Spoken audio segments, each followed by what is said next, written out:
Lisa Willis, a realtor with Sotheby's International Realty, and a volunteer with the Knights and Dames of the Order of Malta, along with my associate, Mike Bongiorno. Hi, I'm Mike Bongiorno. I'm a medical malpractice attorney and a Knight of the Order of Malta. We are here as volunteers to show and tell you about the ongoing changes in the transformation of the Crystal Cathedral into the Christ Cathedral campus, the new physical and spiritual home of the Diocese of Orange. This building has an incredible history. This was the first building that Robert Schuller constructed and preached from in 1961 and was designed by Neutra. We had about 7 months to do this entire renovation. And at the time, we thought the renovation would be probably more confined than it ended up being. In the end, we ended up taking the building to steel and dirt. And that's all we were left with. In fact, at one point, Bishop Todd had called me and he wanted to know why I was demolishing the Arboretum. And I told him, no, Bishop, I'm not. Honestly, we're going to build it. And so with a glass building, that means you have to get very clever. You have to do reinforcement underground. You have to put it in columns that later on no one will see. And so there's a tremendous amount of state-of-the-art structural reinforcement to this building that was done in such a way that a glass building still appears to be a glass building.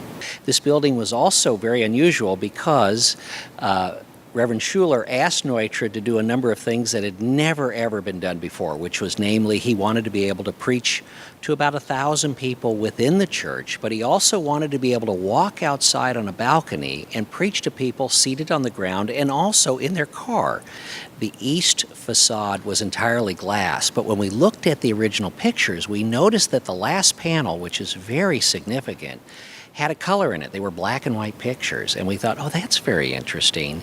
And what we determined through our research is that it wasn't just any color, it was an incredibly bright orange panel, and that had been done on purpose, precisely on purpose, because that's right above where the balcony is. So Schuller would come outside to preach to the people in the parking lot, and your eye visually would be drawn to this great big huge pop of color, and then you would come down and there was your preacher. Because you have to remember, he came from the Orange Drive-In. That was his first role as a preacher, and he would stand on the snack bar on Sunday mornings, the same snack bar where Saturday night you'd gotten your bonbons. So Sunday morning he was there, and his wife Arvella would play the organ, and they packed them in. They had about 2,000 cars, and his motto at the time was, come as you are, come in your car. And so he wanted to try and replicate the same experience here in a church.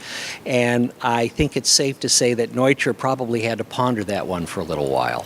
So we had to go to the bishop and say, Bishop, we want to reinstitute this 14 by 10 foot panel of the brightest possible orange. Is that okay? And he's a good sport, and he said yes, of course.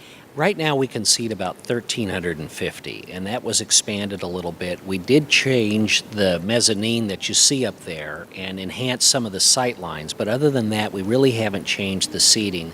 It's a remarkable parish that's here. They have 11 masses on a weekend. We wanted a building that would look amazing, be faithful and accurate to the original restoration, but also would be in service. And we hope this building will be in service for the next 100 to 150 years. So it's getting a tremendous workout right now, I can tell you, every weekend.